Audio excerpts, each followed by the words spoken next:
Going. All right, good afternoon, everybody. This is Kofi, and I'm here with William Hicks. William is one of the top vocal coaches in the world, and he has worked with some of the greatest opera singers of all time. Singers like Franco Corelli, Luciano Pavarotti, Roberta Peters, amongst many, many others. So we're very lucky to have William here with us today to tell us about his background, his history in opera, and to also introduce us to the wonderful program that he's put together to help singers in role preparation. So without further ado, I introduce you to Maestro William Hicks. Hello, Kofi. Hello, William. So, William, give us a little bit of take us in a time machine. Take us back to how you got started in this whole enterprise. Well, when I was 3 years old, I started banging on all the pianos belonging to my neighbors, where I grew up in Lexington, Kentucky.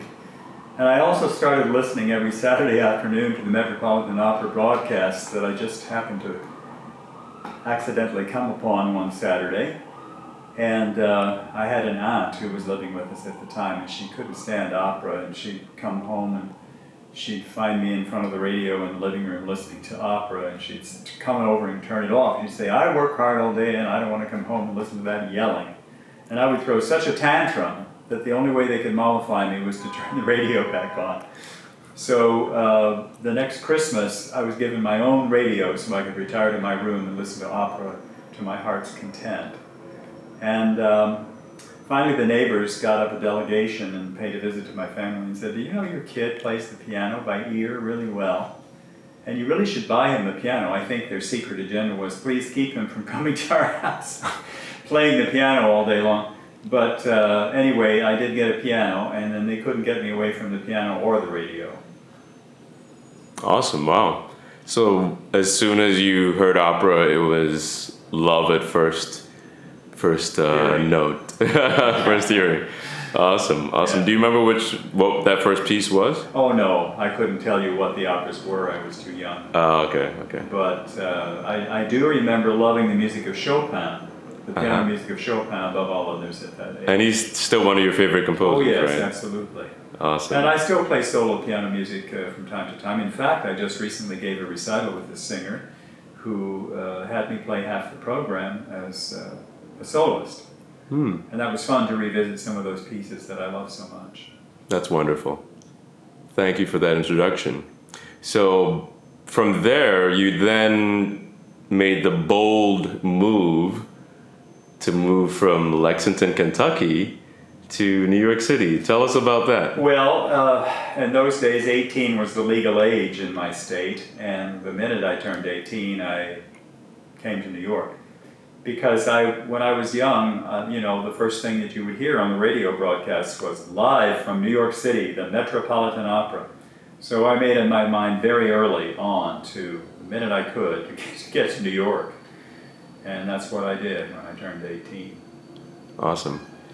And the past 40 some odd years of you being here, you've really built a reputation for yourself, and you were assistant conductor at the Met for a number of years? Yeah, for 6 years, from 1995 to 2001.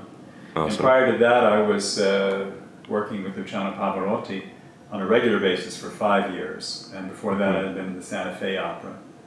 And my first job here was assistant conductor at the old New York City Opera, where I learned 35 operas.